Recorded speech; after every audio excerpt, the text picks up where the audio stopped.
Hello everyone. आज का topic है सेल ऑर्गेनेल्स। सेल ऑर्गेनेल्स कई टाइप के होते हैं। नंबर 1, प्लाज्मा मेम्ब्रेन, कोशिका झिल्ली।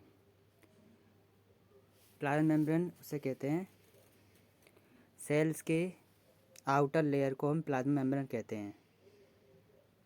सेल की बाहरी झिल्ली को हम प्लाज्मा मेम्ब्रेन कहते हैं। संरचना: झिल्ली फॉस्फोलिपिड द्वारा निर्मित होती है, पीएलपी द्वारा निर्मित होती है। प्लाज्मा मेम्ब्रेन के कार्य हैं कोशिका परिवहन का नियमन, मतलब सेल्स का रेगुलेट करती हैं। नंबर 2,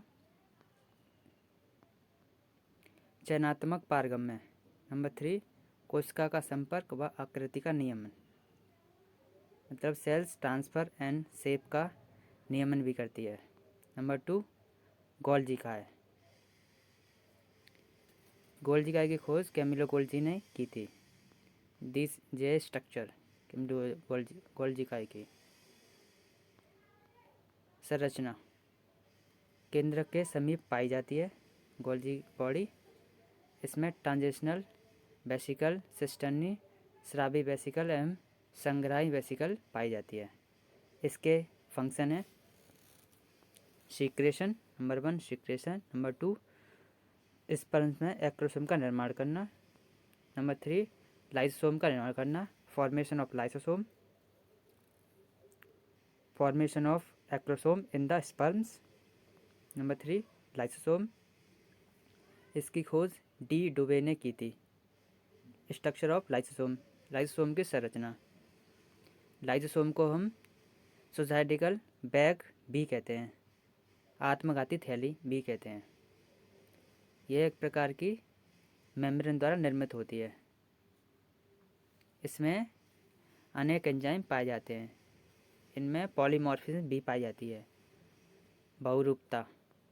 इसके प्रमुख कार्य हैं नंबर 1, अंतःकोशिकीय पाचन, इंटर सेलुलर डाइजेशन। नंबर 2, स्वभक्षण, ऑटोफैगी। नंबर 3, स्वपलायन, ऑटो डिसोल्यूशन। नंबर 4, सेल ऑर्गेनिज्म का नाम है एंडोप्लाज्मिक रेटिकुलम, ER, अंतःप्रद्रव्यीय जालिका। Structure: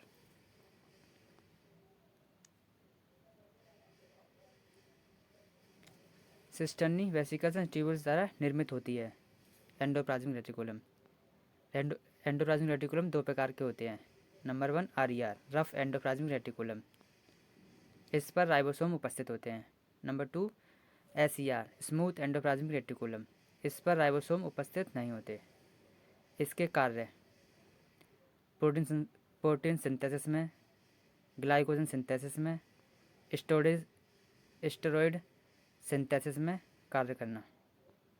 number 5, mitochondria. इसकी खोज कॉलिकन ने की थी। माइटोकॉन्ड्रिया की संरचना, स्ट्रक्चर ऑफ माइटोकॉन्ड्रिया।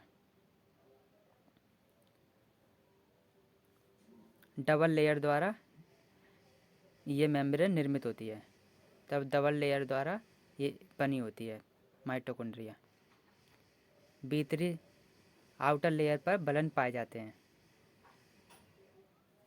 जिन्हें क्रिस्टी कहते हैं। Then that is called cristae. इसे शक्ति केंद्रक भी कहते हैं।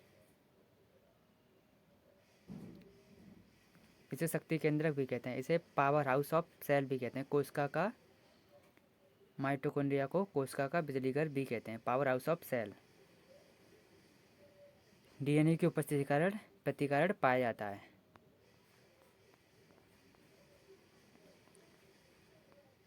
अब माइटोकॉन्ड्रिया के कार्य: भोजन के ऑक्सीकरण द्वारा ATP संश्लेषण करना, तब ATP सिंथेसिस में कार्य करना। नंबर 2, पित्तक पत्रिकाओं का निर्माण करना। नंबर 6, राइबोसोम, नए स्ट्रक्चर ऑफ राइबोसोम।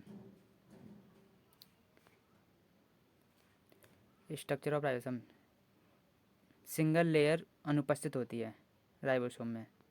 प्रोकैरियोट में 70 प्रकार के एवं यूकैरियोट में 80 प्रकार के राइबोसोम्स होते हैं। राइबोसोम्स के कार्य: प्रोटीन सिंथेसिस का कार्य करना, प्रोटीन फैक्ट्रीसन कोशिका का इंजन कहलाती है। नंबर 7 सेंट्रोस्टोम। स्ट्रक्चर। एनिमल सेल्स में एक जोड़ी नलाकार सेंट्रियोल पाई जाती हैं और इनके बीच 90 डिग्री का कोण पाया जाता है। यह सिंगल लेयर विहीन होती है। प्रत्येक सेंट्रियोल में तिहरी झुम नलिकाएं पाई जाती हैं। इसमें कार्डवेल संरचना उपस्थित होती है। इसके प्रमुख कार्य हैं कोशिका विभाजन के समय तर्कु तंतु का निर्माण करना, स्पाइंडल फाइबर्स का निर्माण करना सेल डिवीजन के समय, formation of spindle fibres for the time of cell division.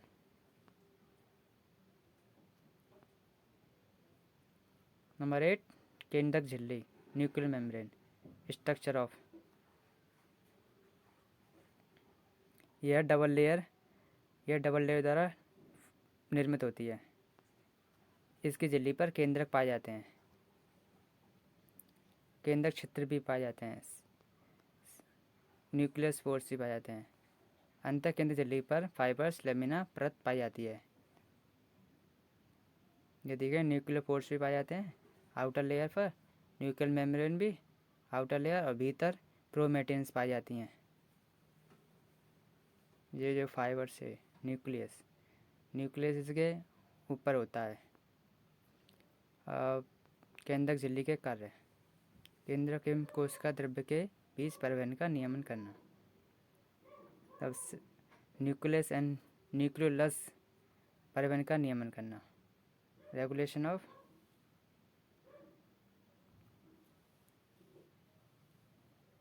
Number 9 nucleolus केंद्र का। इसकी खोज फोंटेना नामक वैज्ञानिक ने की थी। स्ट्रक्चर ऑफ केंद्र का सिंगल लेयर अनुपस्थित होती है। इसमें एमोफोरस मैट्रिक्स कणिका में भाग एवं फाइबर्स भाग पाया जाता है। इसके कार्य फॉर्मेशन ऑफ राइबोसोम का निर्माण करना, राइबोसोम बनता है मतलब। नंबर 2 प्रोटीन संश्लेषण में सहायक करना, आरएनए का संग्रह, storage of ribosomal RNA. Number 10 गुणसूत्र क्रोमोसोम। स्ट्रक्चर गुणसूत्र केंद्रक में पाए जाते हैं।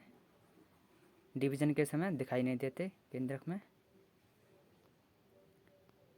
गुणसूत्र की संख्या 46 होती है। 23 पेयर होते हैं। टोटल नंबर ऑफ क्रोमोसोम 46 होते हैं। Total number of pair chromosome 23। सामान्य सेल्स में 2n, बाह्यकों में n अवस्था पाई जाती है। ये स्ट्रक्चर है इसकी। गुणसूत्र डीएनए व स्टोन द्वारा निर्मित होते हैं, प्रोटीन द्वारा निर्मित होते हैं। और गुणसूत्र के कार्य क्रोमोसोम के कार्य कोशिका की विभिन्न गतिविधियों का नियंत्रण करना, एक पीढ़ी से दूसरी पीढ़ी में अनुवंशिक लक्षणों का स्थानांतरण करना, मतलब एक जनरेशन से दूसरी जनरेशन में जेनेटिक्स कैरेक्टर्स का ट्रांसफ़र करना, इनका ये कार्य है। और दूसरा कार्य, पहला कार्य क्या था? Regulation of mechanism of cells. Number 11 cilia के स्ट्रक्चर 2 मध्य एवं 2 परिधीय सूक्ष्म नलिकाएं की व्यवस्था युक्त होती है। इसमें इकाई झिल्ली अनुपस्थित होती है।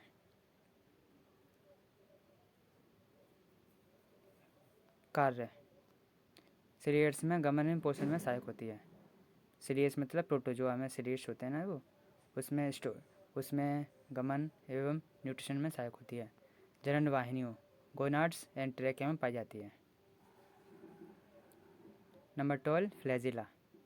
स्ट्रक्चर ऑफ फ्लैजिला, इसमें 9+2 की व्यवस्था पाई जाती है। ये सीलिया से लंबे व संख्या में कम होते हैं। सीलिया से छोटे, लंबे एंड संख्या में कम होते हैं। प्रमुख कार्य प्रोटोजोआ के मैस्टिकाफोरा वर्ग के गमनांग होते हैं। शुक्राणु गमन में सहायक होते हैं। शुक्राणुओं की कमी में ये सहायक होते हैं। कोइनोसाइट्स कोशिका में उपस्थित होते हैं। नंबर 13 सूक्ष्म नलिकाएं माइक्रोट्यूबल्स संरचना, माइक्रोट्यूबुल की संरचना। यह झिल्ली विहीन इसमें झिल्ली नहीं होती है। सर्पिलाकार मतलब सर्प जैसे आकार की होती हैं। वह खोखली नलिकाएं होती हैं। वह खोखली, कुछ नहीं होता इसमें। इसमें ट्यूबुलिन नामक प्रोटीन पाया जाता है। तो माइक्रोट्यूबुल्स में ट्यूबुलिन नामक प्रोटीन पाया जाता है। सूक्ष्म नलिकाएं, माइक्रोट्यूबुल्स सूक्ष्म नलिकाएं के कार्य। सूक्ष्म नलिका को इंग्लिश में कहते हैं माइक्रोट्यूबुल्स।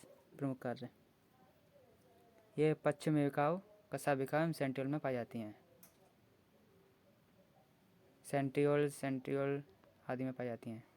नंबर 14, प्लास्टिड्स, लवक। स्ट्रक्चर ऑफ प्लास्टिड, यह धुरी इकाई झिल्ली युक्त होती हैं। इसमें डबल लेयर नहीं होती है। प्रमुख कार्य, क्लोरोप्लास्ट, प्रकाश का संश्लेषण का कार्य करना। सिंथेसिस ऑफ क्लोरोप्लास्ट, लाइट का